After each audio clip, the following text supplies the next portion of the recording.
What is up, everybody? Welcome to my weekly price discussion video where we're going to talk about Bitcoin, we're going to talk about Ethereum, we're going to talk about Cardano, Polkadot, and we're going to finish up with Polygon at the end here. We're gonna discuss how things are looking here in the old crypto space this week. It's a new fresh channel for my crypto content. I figured this was better than mixing it up with some of my other stuff. So we're gonna start slow. We're gonna do these once a week. We're gonna discuss the pricing here and see how things go with that. If there's a lot of interest, I may have to bump it up. So if you like this video, if you like this content, make sure you subscribe, like it, throw a comment down below if you have any suggestions on things you want to see me do. But let's stop wasting time. Let's get into the real meat and potatoes here, what's going on. And we're going to start with our big friend Bitcoin here. This is Wingnut from the future. I just need to stop it right here and remind everybody I'm not a financial advisor. None of the stuff in this video is going to be financial advice, and it's for educational purposes only, so take it as you will. Everybody loves Bitcoin. Except for right now. A lot of people are probably hating Bitcoin a lot. Let's go ahead and we're going to hide the Bollinger Bands because I don't think that they're going to be necessary for today's discussions. I think we're going to mostly just look at the moving averages, and for Bitcoin especially, we're going to look at the 50 and the 200 day moving averages, because there's a story to be told that's unfolding here, and it might not be a good one. So let's first start with the state of affairs. Obviously, you know, we've had the big crash recently, and Bitcoin dropped from its all-time high of 64,854 and dumped as low as, where's the low on that? 30,000. So, you know, that's quite a significant drop of, well, let's say like 100. I did that the wrong direction. It's not going to get me a good valid number of 54%, 53%. So over half of its value in 35 days. So, you know, that's not a great drop. Since then, you know, we obviously haven't dropped all the way back down to the 30K line. So that's good. But the other thing that we also haven't done is made it back up over the 200-day moving average. So that's not a good sign. We came up and we touched it here on the 26th of May. And ever since then, I mean, we didn't even touch it the next day, and we've been struggling to even get up closer to it. So now we've gone ahead and we've drug the 20-day moving average down below it, and we are slowly dragging the 50. And that's not a good sign. We don't want the 50 and the 200 to cross. So if we take these lines and we kind of extend them out in the direction that they are going, I'll do it to both of them. And we'll try to maintain it. You can see that we've got a cross coming up here. What's that say? On the 14th of June. And the 14th of June is a potential time that we're going to have what they call a death cross, where the 50-day EMA dives through the 200. And that could spell bad news for the price. So what we want to see happen in the short term is for the price to pull itself up over the 200-day EMA. If it can pull itself back up over that, it can avoid the death cross. If it doesn't, you know, bad things may happen. But we can also, if we start taking a look at how the price itself is trending, we try to touch the bottoms of all of those. Then we grab another one and we'll come from this one. We'll take it from this one. We'll take it from the same one. We got kind of a triangle forming here. Can we get the tops of them? Maybe we'll call that a little minor try to break out. We'll draw the triangle like that. It's not ascending, it's not descending. It did try to push out right here, but obviously it got rejected hard. So this kind of triangle doesn't really tell us much. It just tells us that the price is consolidating down into the middle, and it could break either way. So we want to hope for an upwards break, because if not, then Bitcoin could be in trouble. It could have another little drop. It could drop down, like down into this area somewhere, down into like the $28,000 to $22,000 range. I can't see it dropping. I can't see it bottoming out. Like I don't even really see it falling down here. Maybe down into this area, but we'll have to see. We'll have to see how the next few days trend out, because that's what's going to be really important. Can it break out, or can it break under? One of the two is going to happen, and that'll tell us the story of what Bitcoin's going to do over the next little bit. So before we jump into the next crypto, which is going to be Ethereum, I'm just going to say, if you're not already trading on Binance, you can go ahead and use the link that I'm going to have down below. Save yourself a little bit of money on your trading fees, and of course it'll help me out a little bit too, because it is a referral link. So Binance is a huge trading platform all across the world, tons of liquidity, lots of ways to make your money.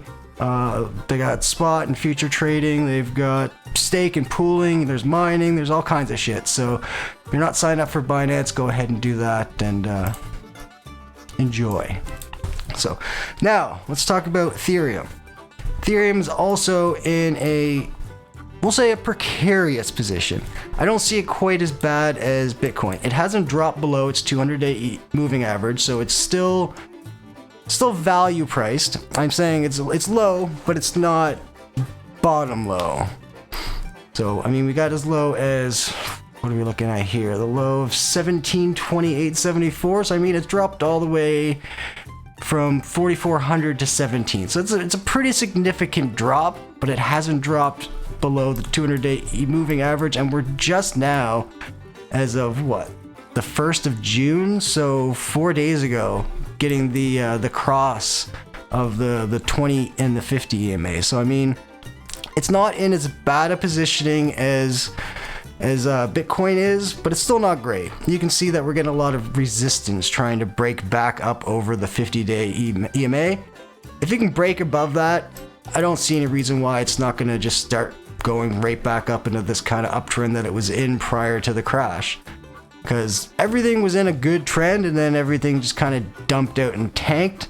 Some things are struggling to recover, some things are making okay recoveries, like we're going to see when we look at Cardano. Like it's struggling as well to break past certain points, but excuse me, it's not doing so bad. It's not doing as bad as like Bitcoin. Ethereum it's struggling, like, but also if we start taking a look at the trends here on Ethereum, like we'll take the lowest point here and we'll go up, and then we'll take along this line.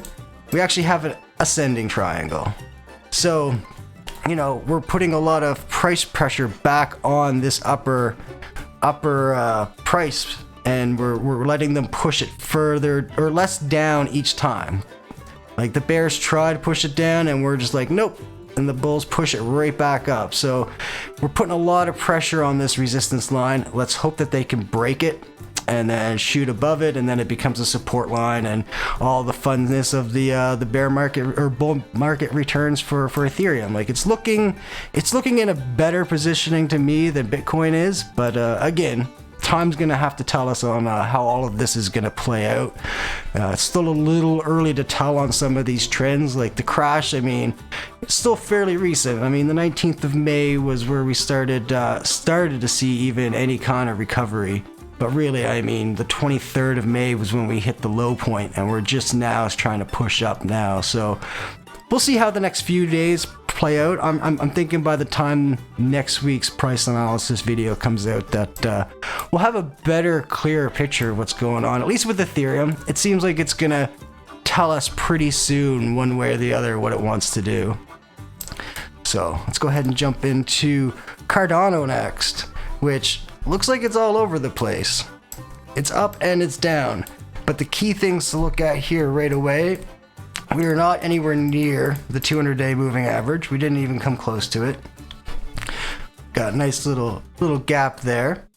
We have the same kind of ascending triangle type of formation forming here. So we're getting lots of price pressure going, condensing upwards. We're above both the 50-day moving average and the 20-day, which is currently would be an apparent area of support over the last few days. On the 31st, we managed to just make it over, and ever since then, it's been providing us a support line. Now it's still downtrending towards the 50, but I have a feeling it's gonna pull back and curl. So ADA's looking like it's ready to start making its good recovery back up. I mean, back on the 16th of May, we were at just over 250, 247. So I mean, we're looking all right as far as Cardano making a good recovery. because it fell, but it didn't fall as hard as some of the big boys, and the recovery for it seems to be a hell of a lot more smoother. So I believe that Cardano has some good things coming on, and that we're gonna see some good action in the next week.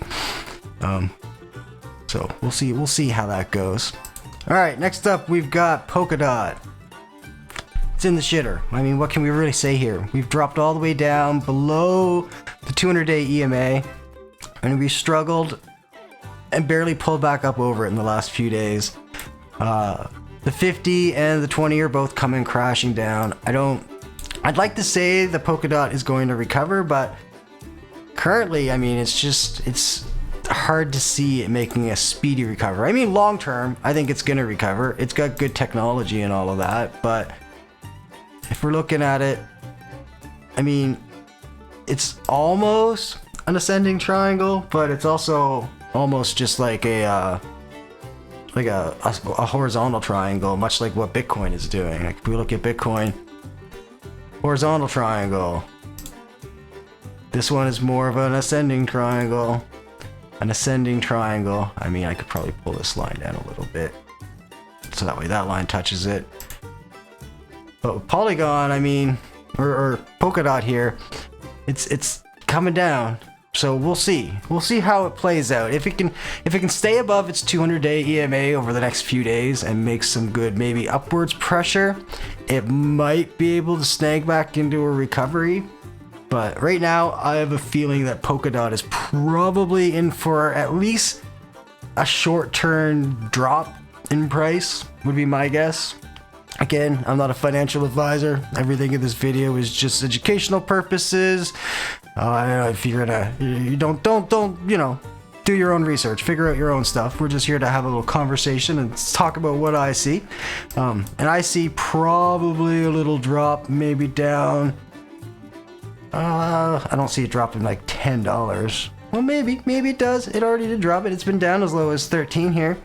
So yeah, I don't know what to tell you. If you're heavily into Polkadot, you might see some short-term pain. Again, long-term, all of these 5 cryptos that we're talking about have long-term super good gains that I would foreshadow. But if you're in the short game, you might be in for some pain. But you know, if you're hodling all this stuff, I think Polkadot is still gonna, in the long term, recover back up, just because the underlying tech and what they're using for it is good. The tokenomics is there, so.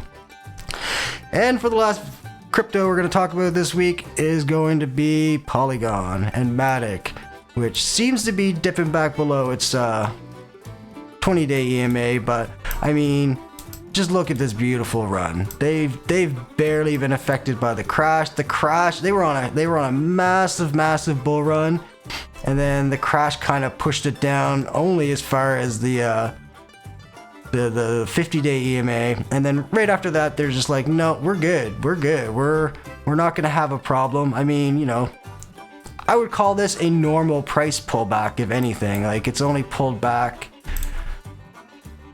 why didn't you clicky? You've only pulled back like 35%, 36% over 10 days. Just, I mean, if this can recover, if it pushes back up and actually bounces off this 20-day EMA and doesn't tank down, then I would call it a pullback. Because, you know, the price pulled back a little bit, and now it's more or less trading sideways the last few days.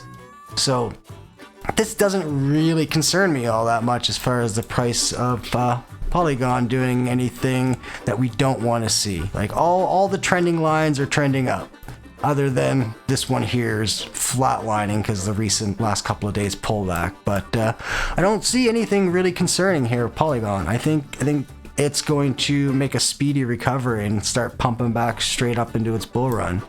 So let's hope for good things like that.